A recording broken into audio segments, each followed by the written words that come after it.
The idea came up during a voice call. Jess suddenly said, "Guys, I found this abandoned-looking campground in Vermont. Thinking of going this weekend." Everyone laughed at first, but the more she talked, the more real the plan felt. Winter was brutal. February, Vermont covered in snow. But the roads were clear, there were barely any tourists, and the thought of escaping the city for a few days sounded perfect. There were 5 of us: Jess, the instigator; Tom, the driver, proud owner of an SUV; Maya, the blogger recording everything; Chris, anxious but always with us; and me, the narrator. The place was called Pine Reach Camp, Lot 17. Jess sent us the link. Just 2 washed-out photos, gray cabins buried in an endless snowy forest. No reviews. No comments. Even the address was pinned strangely on an outdated map with no routes leading to it. And yet the booking went through instantly. Suspiciously instantly. We left early in the morning.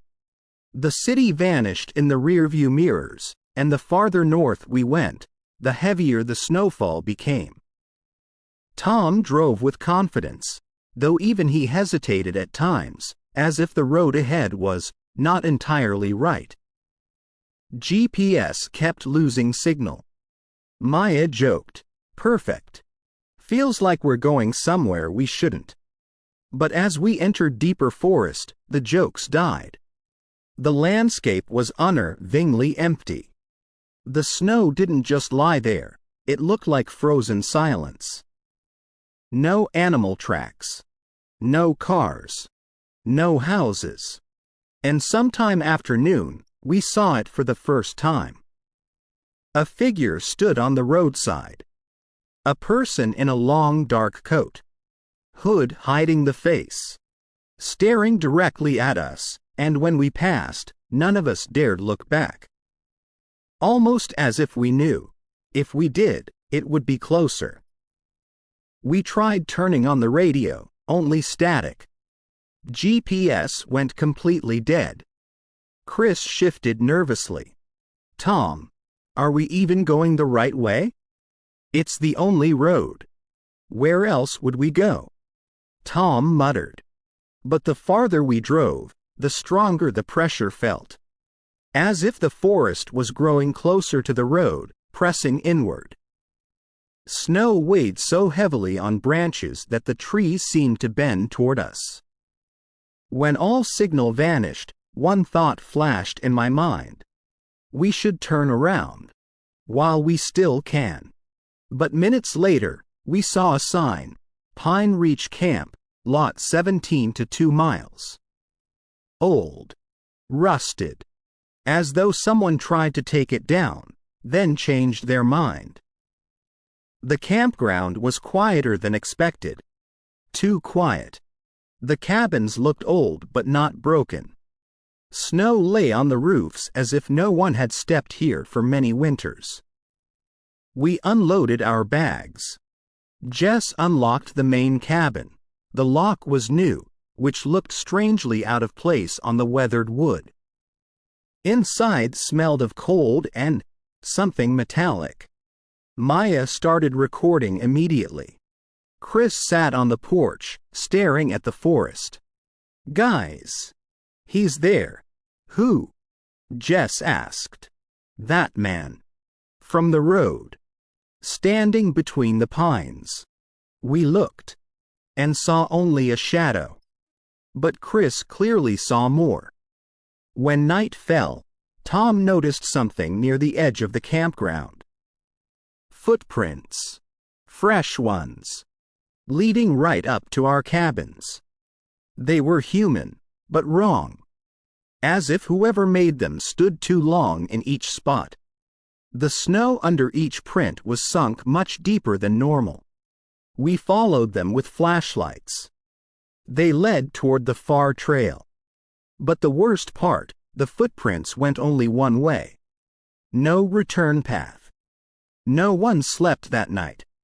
Around 2 a.m., we heard a sound. At first, like wind. But then, footsteps. Very slow ones. Someone was circling the cabin. Step. Pause. Step. Pause. I looked out the window and almost screamed.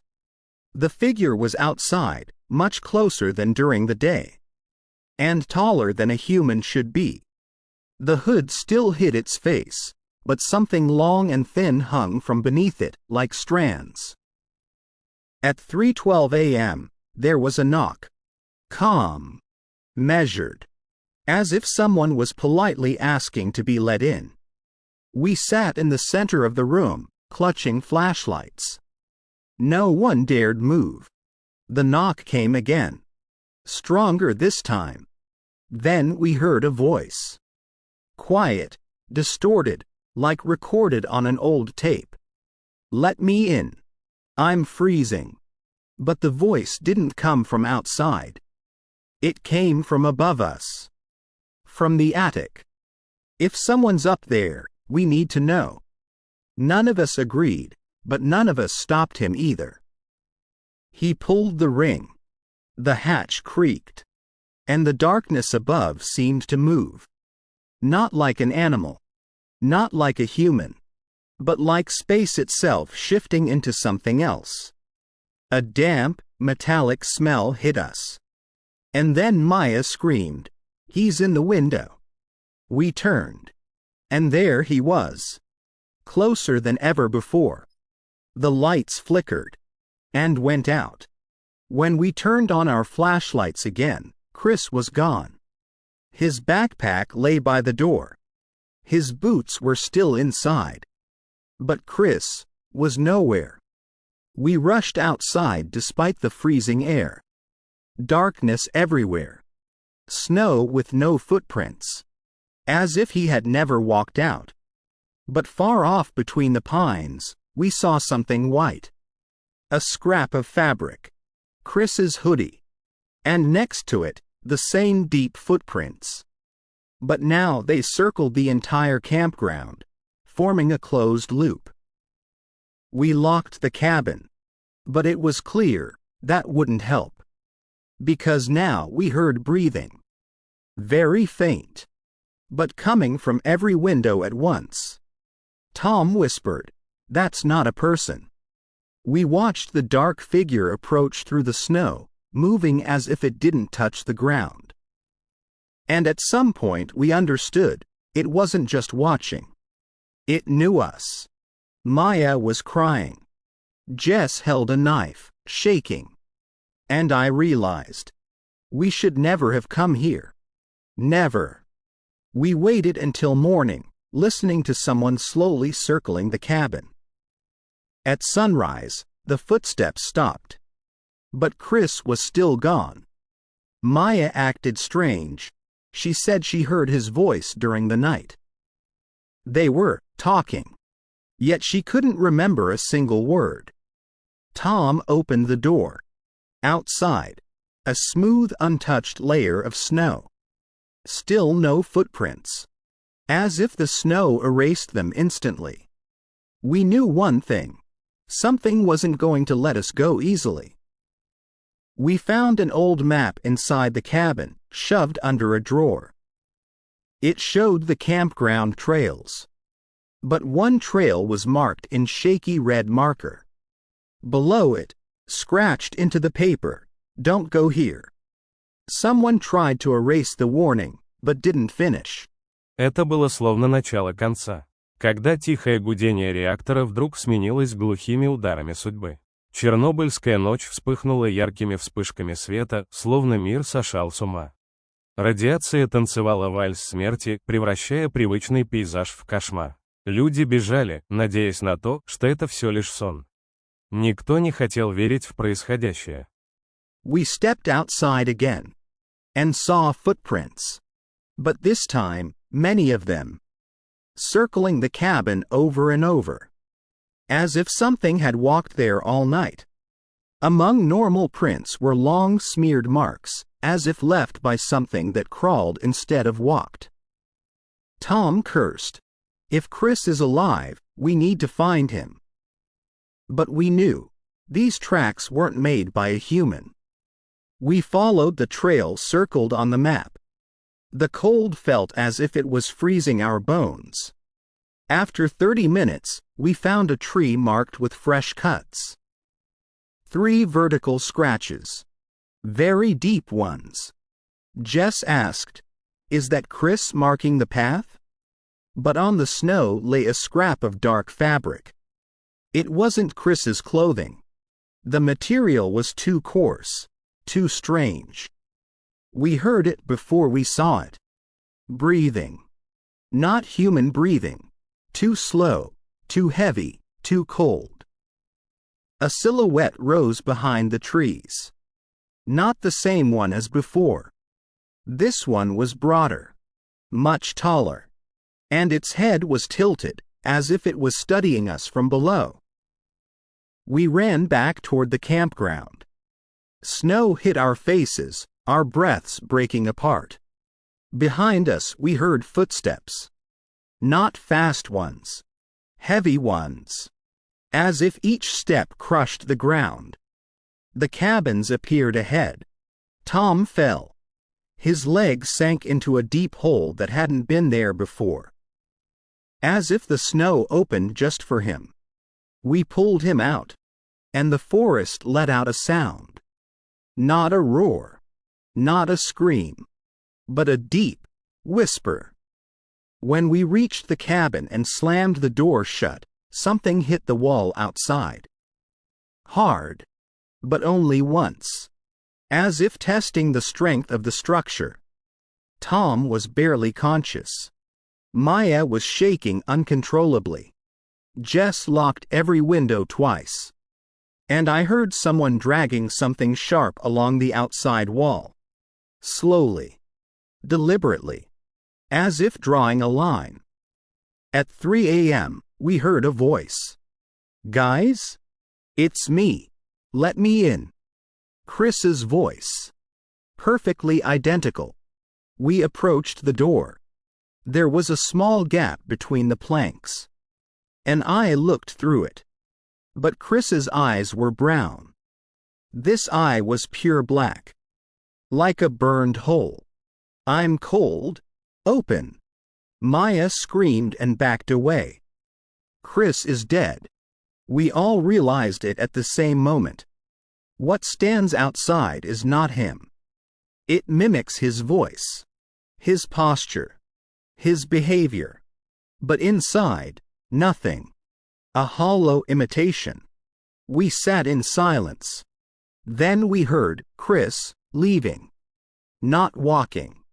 Being dragged. And whatever dragged him moved too fast. Morning greeted them with a fog so thick the pines dissolved only a few steps away. They were ready to leave when Rachel noticed something first, new tracks on the ground. But the tracks were wrong. As if something walked and crawled at the same time. As if it had too many limbs. Kevin tried to joke that maybe it was just a bear, but no one laughed. The trail they used yesterday suddenly looked different. Split into 2. Neither matched their GPS path. It felt like the forest was rearranging itself. "We need to move," Dylan said. "Follow the compass." But with every step they realized they weren't moving forward. They were walking in a loop. They heard a scream. Distant. Sharp. But cut short, as if someone abruptly silenced it. Rachel covered her ears even though the sound was faint. "Was that a person?" Kevin whispered. No one answered. There was something wrong about it. The tone was off. Too uneven, too broken. Like something trying to imitate a human scream. The forest went painfully silent. Then another scream. Closer. They walked faster. Dylan led, checking the compass every few minutes. But he was the first to see the shadow. Not the silhouette of a human. Not an animal. Something long, thin, too tall. It stood between two trees as if deciding which direction to step in. And it moved with no sound. When Dylan blinked, it was gone. The snow crust grew thicker under their boots. The air colder. But the most terrifying part, the tracks they found were changing. Some prints were so deep they had to belong to something extremely heavy. Others were impossibly light, like left by something with almost no weight. And the worst part, some tracks belonged to them, but were heading the opposite direction. "That's impossible," Amy whispered. They stopped when Dylan swore. The compass stopped working. The needle twitched, spun rapidly, froze, then jittered again. Their phones malfunctioned too, each showing different coordinates while held side by side. "Is the forest messing with the magnetic field?" Kevin asked. "Forests don't do this," Rachel replied. When the fog thinned slightly, they saw a structure. A small hunting cabin. Old. Crooked. But the strangest part, it wasn't here yesterday. They had passed this area. Amy grabbed Dylan's sleeve. "Are you sure you want to go in there?" "I don't," he admitted. "But it's the only shelter we've seen." The door opened too easily, as if freshly oiled. Inside, it was darker than it should have been. The smell of damp wood mixed with something metallic. On the table, a map. Old. Faded. But when Amy lifted it, they saw markings of their route. With the date of today. A faint crackling sound. Above them. Everyone froze. Then another sound. Something shifting in the attic. "No," Rachel whispered. "No, let's leave." But before they reached the exit, the door closed behind them on its own. Softly. No slam. As if someone polite had shut it. Too polite. The attic steps started creaking. Kevin lifted his flashlight, his hand shaking. The beam trembled with it. Something was coming down. Slowly. A soft tapping. Too light for something large, too unnatural for a human. The shadow appeared first. Long. Wrong. Amy covered her mouth, holding back a scream. The creature was close, close enough that they could see its outline. And that was enough for Dylan to throw himself at the door. The door gave way. They ran out, into fog, into cold, into snow, anywhere but near that cabin. The creature didn't roar or scream. It simply followed, step for step, quiet, persistent, until the sun began to set. We reached the trail we had arrived on, and immediately realized none of us recognized it. The snow was smooth, untouched, not a single footprint or tire mark. Yet we had driven here just yesterday. Tom checked the GPS, the camp's pin was gone. Maya whispered, "It's like we were never here." And for the first time I understood, the forest wasn't just watching. It was closing the exits. Daylight should have helped. Not here. The noon sun was nothing but a pale stain behind thick clouds. And in that dimness the shadows between trees were moving, not matching the wind. Chris said quietly, "They're following us." Worse. The shadows were moving faster than we were. We lost Chris. One moment he was walking ahead, breathing heavily, and the next, he was simply gone. No scream. No disturbance in the snow. Just gone. Tom called out for him, but the forest answered with nothing but hollow echo. We quickened our pace, almost running. Then the whisper came from behind, soft, stretched out, like something trying to pronounce our names without knowing how. Je, ss, my, tuum. I turned around. No one. But now I knew, it wasn't just watching. It was learning. We stumbled onto a small clearing with an old hunting cabin. It looked abandoned for decades. The door hung on a single hinge. Inside, dust and broken furniture. But on the wall, someone had freshly carved, "Don't look at the windows." We barely caught our breath when Maya whispered, "It's in the window." I turned slowly, and saw only my reflection. But the reflection moved a moment later than I did. We locked the door and forced ourselves not to look at the windows. Then we heard footsteps above. Heavy, slow, like something crawling on all fours across the fragile roof. And something dripped. Drip, drip, onto the floor. It wasn't water. Outside, Chris's voice called out, "Open, Plios. It's cold." But it wasn't Chris. The tone, the rhythm, all wrong, like something imitating the sound but not the meaning. Jess covered her mouth not to scream.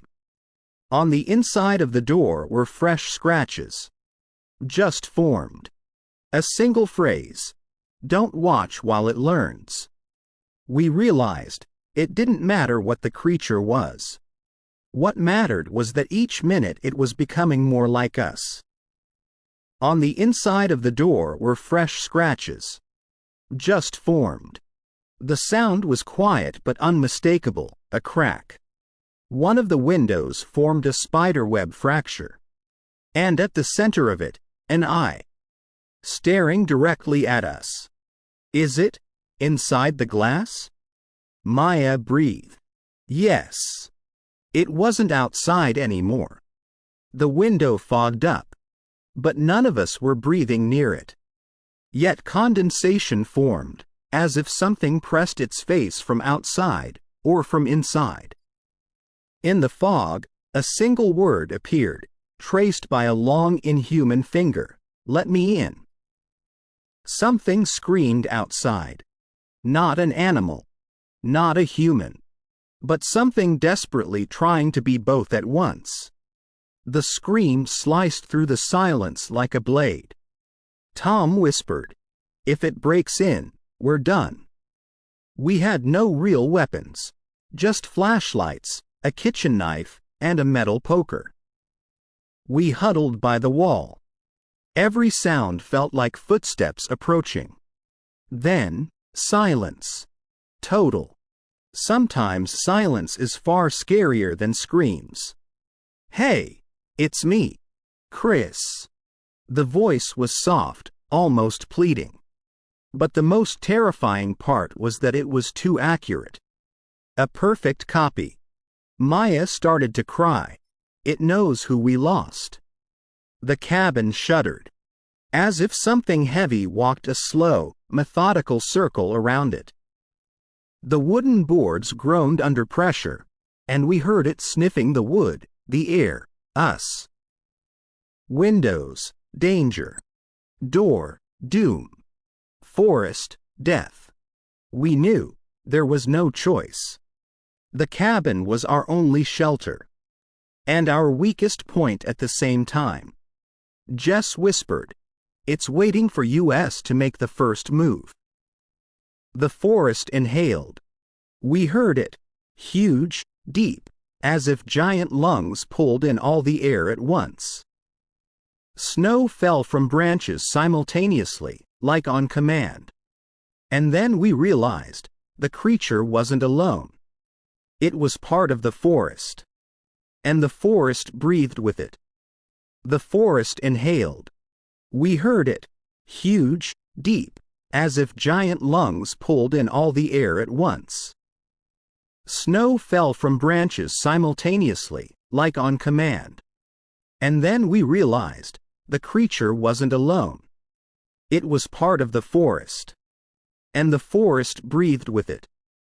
We rushed to the door. Running into the forest felt insane, but staying inside was suicide. Tom swung the door open. A black wall of trees stood impossibly close, as if they had crawled up to the cabin. No trail. No path. Too much forest.